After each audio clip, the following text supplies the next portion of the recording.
సర్కార్ అధికారంలో వచ్చిన తర్వాత ఆశలకు ఎన్నికల కంటే ముందు హామీ ఇచ్చారు. 18,000 జీతం పెంచుతాం అధికారంలో వచ్చిన తర్వాత అనేది 18,000 కాదు 18 పైసలు కూడా ఈ సర్కారు పెంచలేదు. దాంతో పాటు పనిభారం పెంచుతా ఉన్నారు.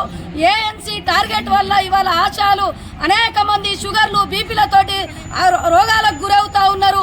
ఏఎన్సీ టార్గెట్ని వెంటనే రద్దు చేయాలనేది, ఆన్లైన్ విధానాన్ని రద్దు చేయాలి అనేది, ఉద్యోగ భద్రత ఈఎస్ఐ పిఎఫ్ సౌకర్యం కల్పించాలనేది. ఆశా వర్కర్లు పిట్టలు కొంతమంది రాలిపోతూ ఉన్నారు ఇవాళ అనేక సర్వేల వల్ల బీపీల వల్ల. అదేవిధంగా ఇప్పటి వరకు ప్రభుత్వం మట్టి ఖర్చులు కూడా ఇవ్వట్లేదు, వాళ్ళ కుటుంబాలకు కూడా ఎవరిని పెట్టించుకోవట్లేదు.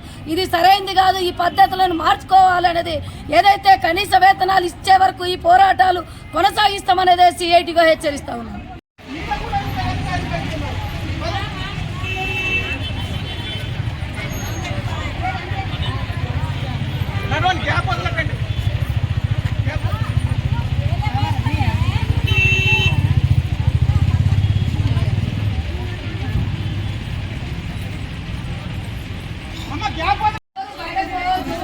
ఇంటెలిజెన్స్ రిపోర్ట్ ఏమంటారంటే వీళ్ళకి ఇంకా సమస్యలు లేవు కాబట్టి ఇంత దూరం ఉంటున్నారు అనే చెప్తారు.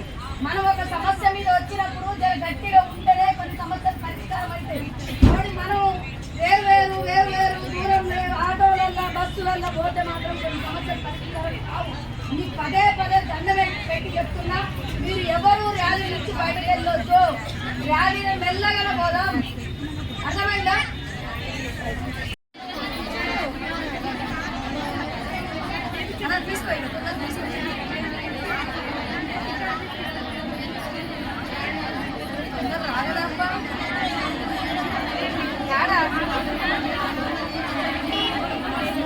కలపడానికి వచ్చినావు కదా సార్.